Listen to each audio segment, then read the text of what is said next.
මහාධිකරණයේද ගරු විධායකතුමාගෙන්ද ආචාර්ය මණ්ඩලයේ ගුරු මෑණිවරුන්ගෙන්ද පියවරුන්ගෙන්ද මාතලාතර සොයිසොයියන්ගෙන්ද අවසරයි.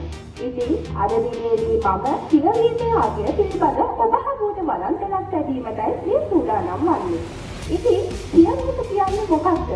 දන්නවද නාගියේ මල්ලියේ? පියවීම මගින් මිනිසා සම්පූර්ණ කරනවා. සාර්ථක පුද්ගලයෙක් ලෝකයට දායාද කරනවා.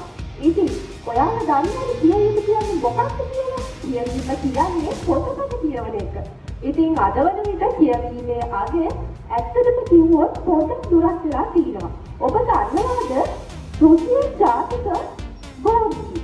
අද වන විට ඔබ දන්නවා එතුමා විසින් රචනා කළ අම්ම නවකතාව. හැබැයි ඔබ දන්නවද එතුමා කිසි දිනක පාසල් අධ්‍යාපනය ලබපු පුද්ගලයෙක් නෙවෙයි. කියවීම මගින් පොතපත අධ්‍යයනය කරලා ප්‍රගුණ කරලා ශ්‍රේෂ්ඨ විදියට ආපු පුද්ගලයෙක්. එතුමාගේ අම්ම නවකතාව අද අප සියලු දෙනාම දන්නවා. ඉතින් මට කියන්න බලන්න ඔයාලා අන්තිමට කියපු පොතක් පතක් මතකද?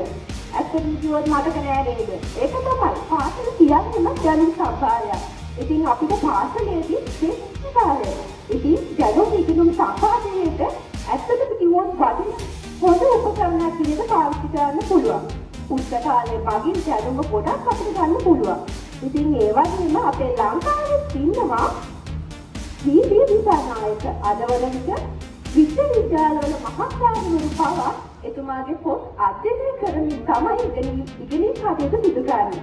ඉතින් කියවීමේ අගය වැඩි කරලා කියවීම තුලින් මිනිසා සාර්ථක පුද්ගලයෙක් බවට පත් කරනවා. ඉතින් මම කැමතියි ඔයාලට කියවීම මගින් ජීවිතේ සාර්ථක කරගන්න ඇත්තටම කිව්වොත් පුළුවන්. ඉතින් මගේ කතාව අහන්න ඔබ සමග ස්තුතියි.